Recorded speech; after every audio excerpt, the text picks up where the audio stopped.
Yo, what is up, guys? So I'm gonna start putting out a ton of educational content now that I'm kind of phasing out of doing my own e-commerce stuff and focusing on like SaaS and my agency. I have an agency that works with 8 and 9 figure health and wellness brands.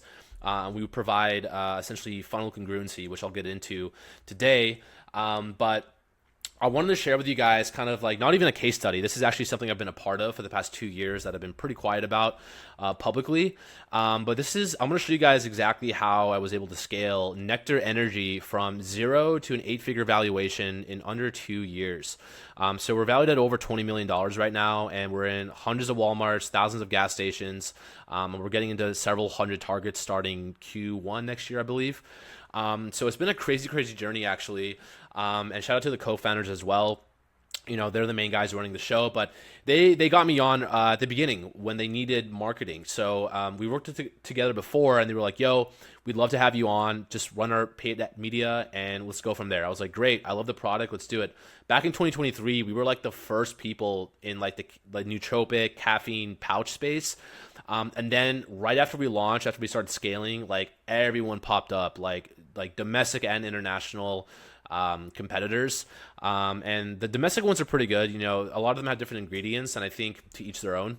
But we're definitely continuing to scale. We're continuing to grow, and I'm gonna show you guys exactly how we got to where we are today.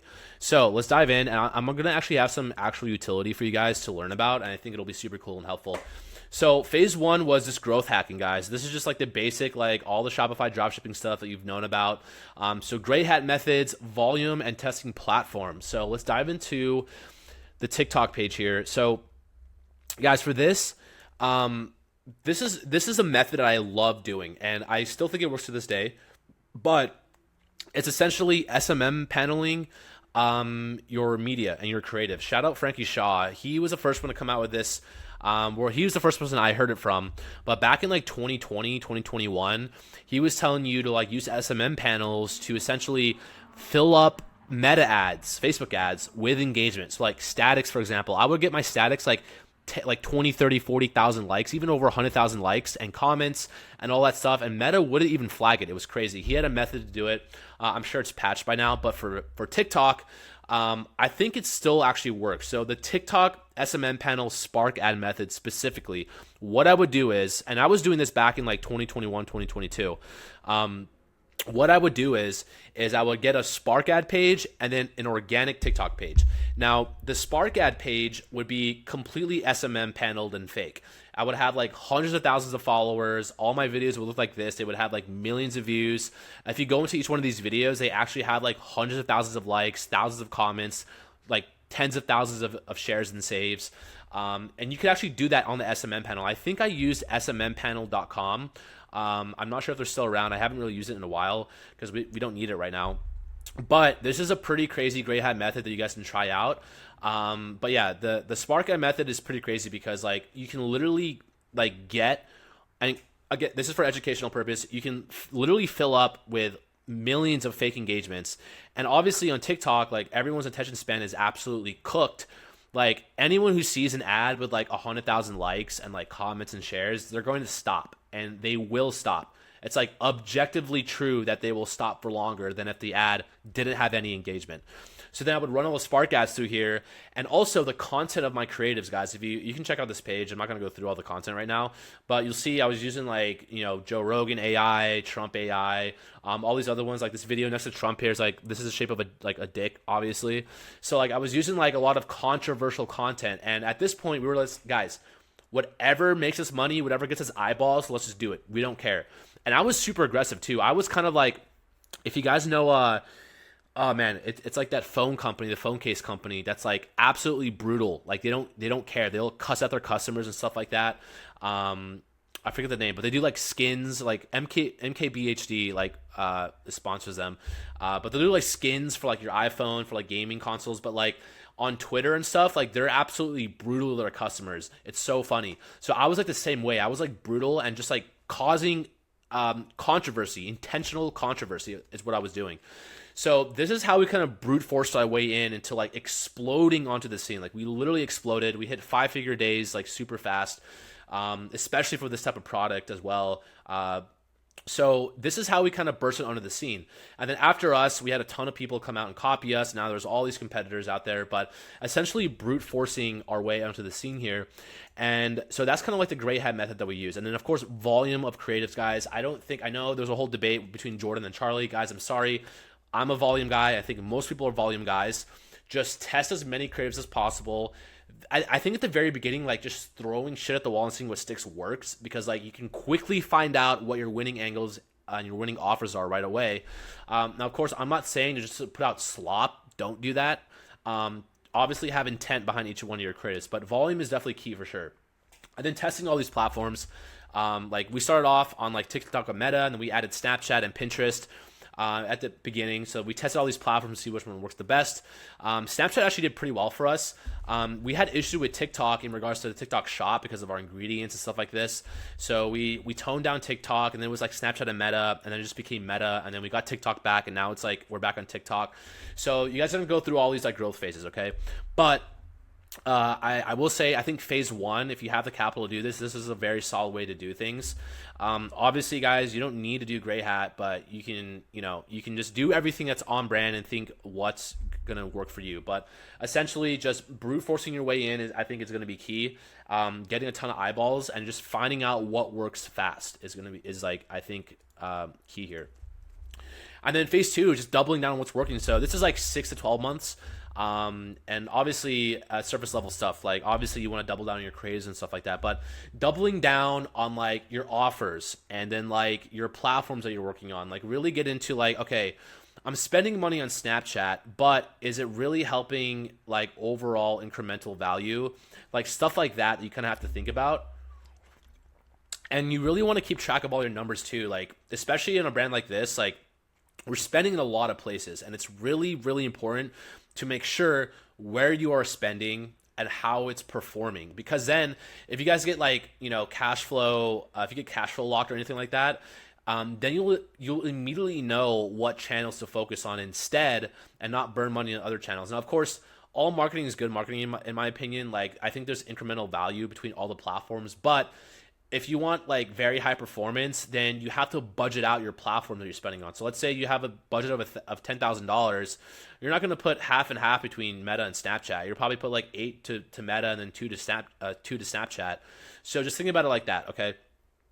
The main thing I think that you guys will get a huge kick out of is funnel congruency.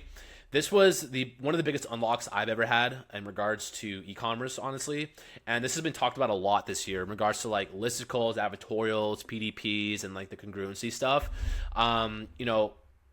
Especially for health and wellness brands, there's essentially unlimited ICPs that you guys can use. It's getting dark here. Let me turn on my light. There's essentially unlimited ICPs. So think about Nectr Energy, for example. So with Nectr Energy, like mountain bikers, surfers, skiers, we literally sponsor a hockey team, firefighters, plumbers, executives, professionals, entrepreneurs. There's literally so many different ones. And you might think, well, aren't you getting too niche? Well, yeah, that's the whole point, because you have higher conversion rates. The more you speak to your customers, the higher your conversion rate will be. So think about it like this. Let's say firefighters, for example. Let's say I have a firefighting ad for my product, okay? Firefighters trust us with trust Nectr for their energy, okay? Meta targets the firefighters with the ad, and guys, super quick note: Meta targets on the ad level, okay? On the ad level, do not I know everyone's abroad right now, but even if you aren't or you're new, ads, guys, like creatives is 95% of the success on Meta ads. The media buying is not a skill, guys. I'm sorry. Media buying for Google ads is a skill. I'll get into that in a second. But like media buying for Meta, guys, is not a skill. And I'll show you how to set up the ads super quickly. But I can teach a monkey how to media buy, okay? You need to be putting all your focus into your creatives, the intent behind your creatives. Behind every single word on your ad needs to have an actual intent behind it. Does it make sense? The details, guys, matter so much. And that's what I've learned, especially with like the brands that we do. Some of the brands do over $1 billion a year that are my clients, and like they're spending $50,000 to $100,000 a day on Meta ads, and they their teams catch every little detail with their ads, and we have to make some adjustments here and there. But guys, the details matter so much, so make sure there's intent behind every single letter on your ad. Okay. So, ad needs to be congruent with the lander. Now, guys, when you're first starting off, okay, remember this is after phase 2. Okay, when you're first starting off, just go ahead and do PDP. If you have the capital, then you can jump into this phase. But like most people will just be like, okay, let me do ads and then send them to a PDP page. All right, fine. But when you really want to start growth, you start getting into ICPs, because this is where you start squeezing Meta out of all the possible consumers that it can find.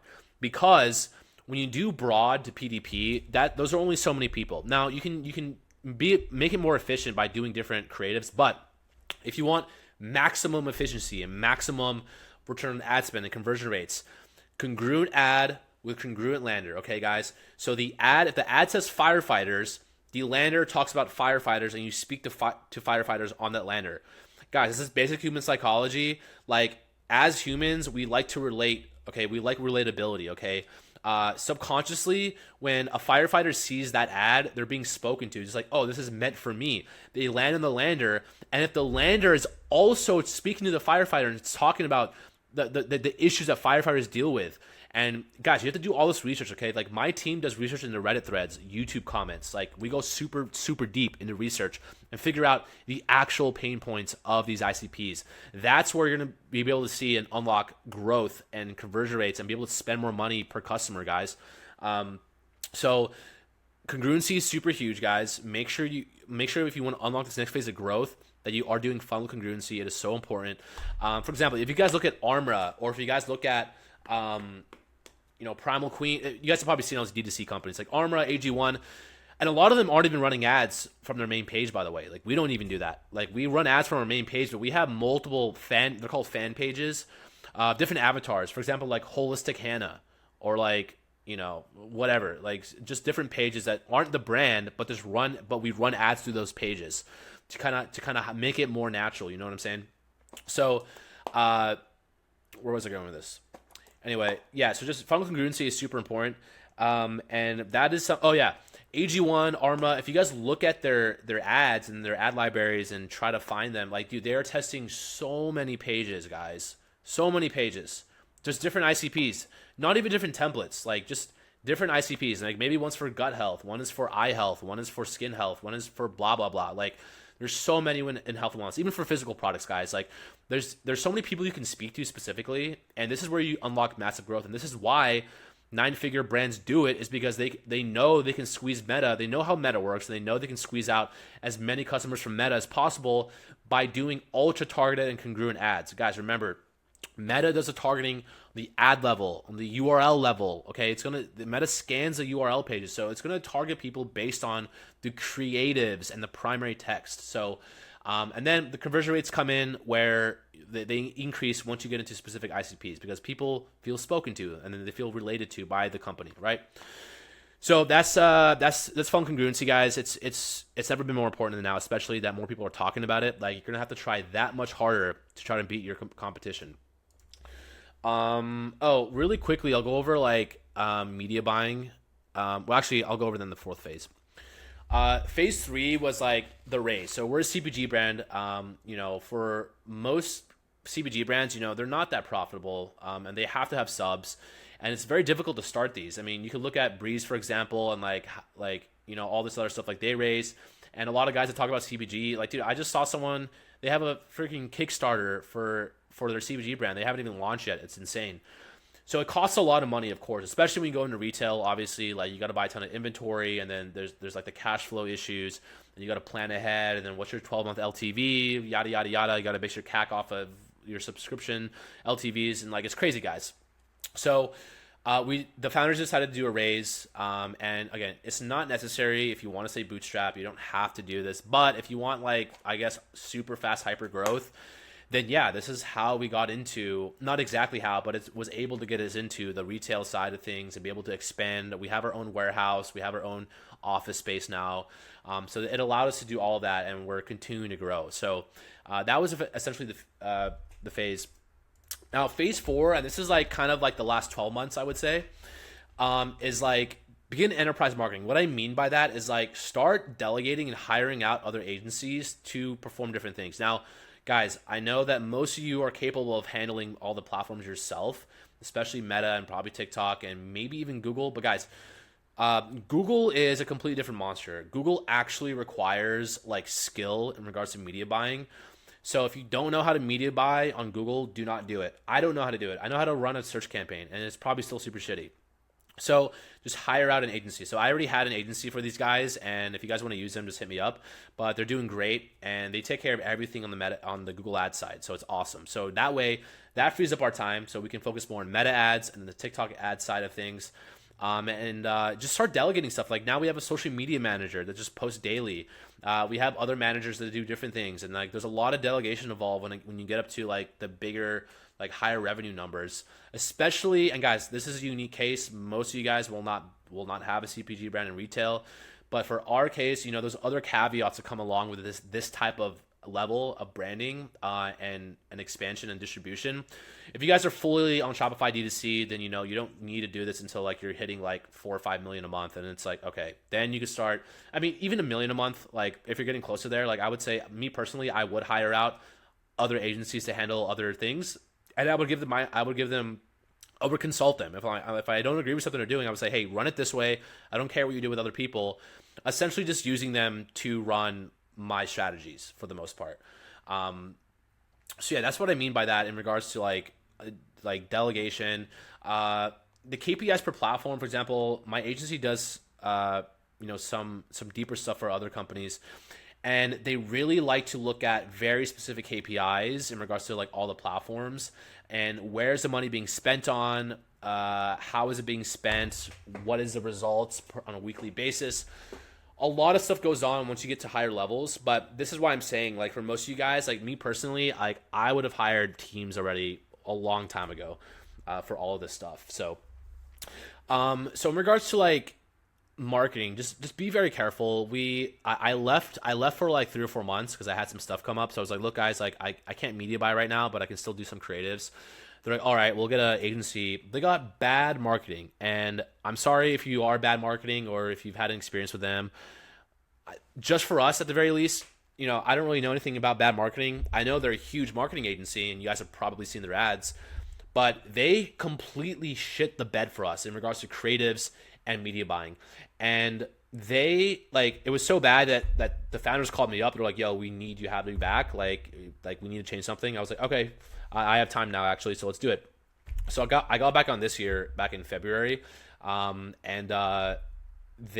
took one look at the ad account. There's like a million campaigns doing random bullshit. Like, dude, it was so ridiculous. I was like, I feel like a massive agency like this knows better. Guys, consolidation. This is the word of the year. Consolidation. Okay, just consolidate everything. Block out all the noise from big caps, cost caps, whatever. Okay, block all that out. When you're starting off, and you can scale to multiple hundreds of thousands of dollars a month, and there are people out there that will tell you I've scaled to multiple millions with one or two ad campaigns. Okay, on Meta, guys, one CBO campaign, one ad set, throw your creatives in there. Okay, break it out by SKU and country. Manny Barbas is great, by the way. I don't think he knows who I am, but he actually he understands the platform very, very well. I know he's a huge fan of cost caps and big caps and all that, but he's actually pushed out just single CBO campaigns.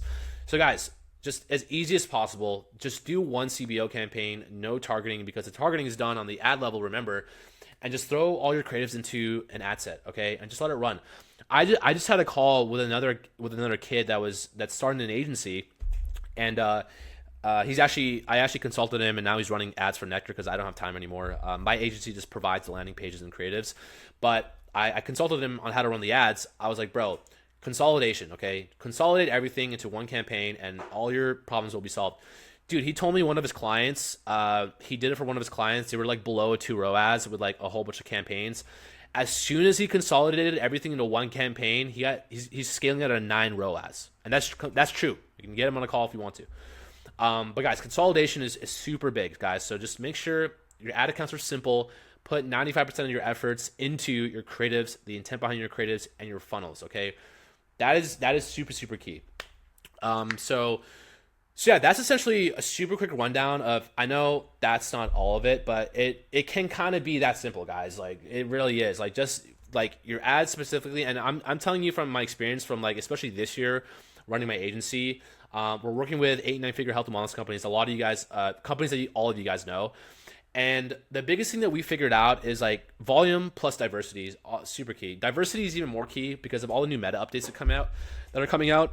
If you guys haven't seen this, I used to do headline variations and I would count that as one creative. Meta does not, okay? Meta does not count that as one creative. They count it as the same creative. So even if you had one creative and 100 different headline variations, that's one ad according to Meta, okay?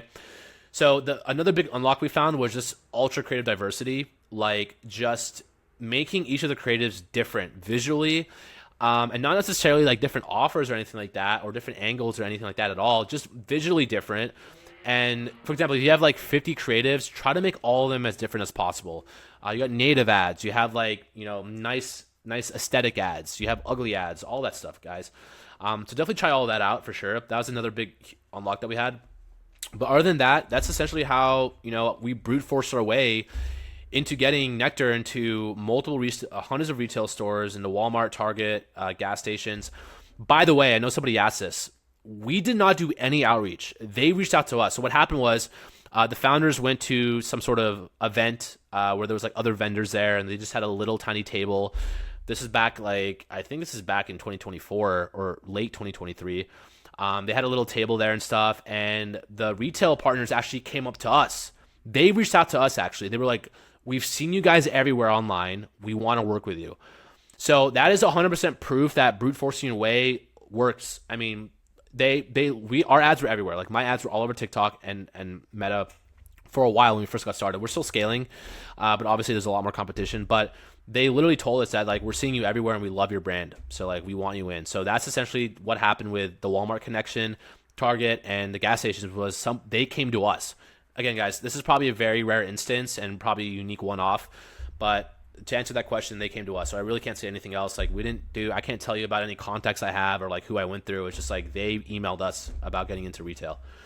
But yeah, guys, other than that, I hope this was helpful. Please leave any comments on here. I'll drop the video on YouTube too. Of course, guys, we are using Ava AI for customer service. I just launched this app today. Been beta testing it on Nectr for a very long time, and like consumers are using it. So, guys, if you actually have a brand and not just a shitty pump and dump dropshipping store, if you actually have a brand that you want to grow into a large company that you want to exit one day, you need to have phone support. It's been very helpful for us. And customers use it over chat and email. I mean, there's obviously customers that use chat and email, but customers choose to contact by phone because they get instantaneous answers. So go ahead and download this, guys. It's free, 3-day free trial, and it's just $30 a month for a whole entire call center, call agency in your store that you customize, that you can get up and running in 30 seconds. It's awesome. So yeah, we use this for Nectr right now, and I use this for a lot of my other clients too. So definitely try this out. Again, I just publicly launched this, so as of today, it's public. So you guys can go leave your reviews. I would really appreciate that, guys. But yeah, other than that, go ahead and leave your comments. If you have any other questions, it would be fire to have, and just post engagement and just like let me know what you think.